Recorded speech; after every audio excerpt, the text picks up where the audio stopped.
नमस्कार दोस्तों, आज मैं आपको सिया और उसकी मम्मी की कहानी सुनाने जा रही हूँ। आशा करती हूँ कि आप इस कहानी को पूरा सुनेंगे और मेरे चैनल को सब्सक्राइब भी करेंगे। इस प्यारी सी कहानी में सिया और उसकी माँ है। सिया एक छोटी सी बच्ची है जो बहुत ही मासूम और प्यारी है। उसकी मम्मी एक शिक्षिका है जो बच्चों को पढ़ाई में प्रेरित करने के लिए जुटी रहती है, जो कि एक बहुत समझदार शिक्षिका और एक अच्छी माँ है। सिया के पिता गांव से दूर शहर में काम करते थे, जो कभी कभी ही घर आया करते थे। सिया का घर हमेशा खुशियों और उपहासों से भरा होता था। उसकी माँ हमेशा सिया को नई और शिक्षाप्रद कहानियाँ सुनाने का अभ्यास किया करती थी, क्योंकि प्रेरित लोगों की कहानियाँ ही हमें जीवन में आगे बढ़ने का तरीका सिखाती है। एक दिन सिया की मम्मी ने उसे एक खास कहानी सुनाई। कहानी गांव के एक छोटे से बच्चे का था जिसका नाम नीरज था। वह बहुत गरीब था, लेकिन उसमें अद्भुत जिज्ञासा और उत्साह था। वह हमेशा नए बातें सीखने के लिए उत्सुक रहता था और जिंदगी में कुछ बड़ा करने की इच्छा रखता था। सिया ने मम्मी से पूछा, मम्मी, क्या आप और भी ऐसी ही अद्भुत कहानियां सुनाओगी जो हमें कुछ सिखाएं और हमारे मनोबल को बढ़ाए? मम्मी मुस्कुराई और कही, बिल्कुल सिया, एक दिन जरूर।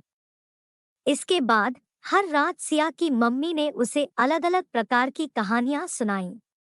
वे कहानियां न केवल बेहतरीन थी, बल्कि उनमें एक सीख भी छुपी रहती थी। सिया ने अपनी मम्मी से नई नई कहानियां सुनी और नए शब्द सीखे और नए जगहों के बारे में सुना। उसकी मम्मी ने उसे समझाया कि हर कहानी के पीछे एक महत्वपूर्ण सीख होती है।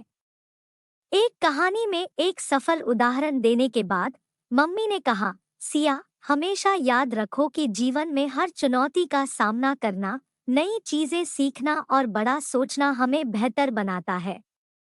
सिया ने पूछा, मम्मी, ऐसा कैसे हो सकता है?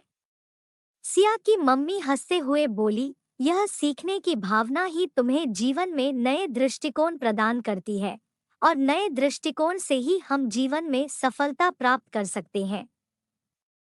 सिया ने इस सोच को अपना लिया और उसने स्कूल में भी नए तरीके से पढ़ाई करने का प्रयास किया। उसने अपने दोस्तों के साथ मिलकर नए परियोजनाओं में हिस्सा लिया। उससे प्रेरणा लेकर जीवन में आगे बढ़ने लगी।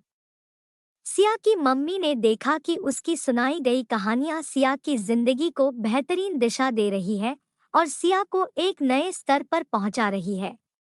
उनकी बेटी ने न केवल पढ़ाई में रुचि बढ़ाई, बल्कि उसने जीवन के हर क्षेत्र को नए दृष्टिकोण से देखने का संकल्प भी किया। ये सब देखकर उनके आंखों में खुशी के आंसू आए और बहुत खुश हुई। सिया और उसकी मम्मी की इस कहानी से हमें यह सीखने को मिलता है कि माता-पिता की प्रेरणा और संबोधन से बच्चे नए सोच और सीख का संचार कर सकते हैं और अच्छे संस्कार प्राप्त कर सकते हैं। एक अच्छी कहानी न केवल मनोहर होती है, बल्कि उसमें छुपे संदेश से हमें जीवन में सही दिशा दिखाई देती है। सिया और उसकी मम्मी की कहानी के माध्यम से हमें नए सपनों की ओर कदम बढ़ाना चाहिए और अपने जीवन को एक नए और समर्थन योग्य स्तर पर ले जाना चाहिए।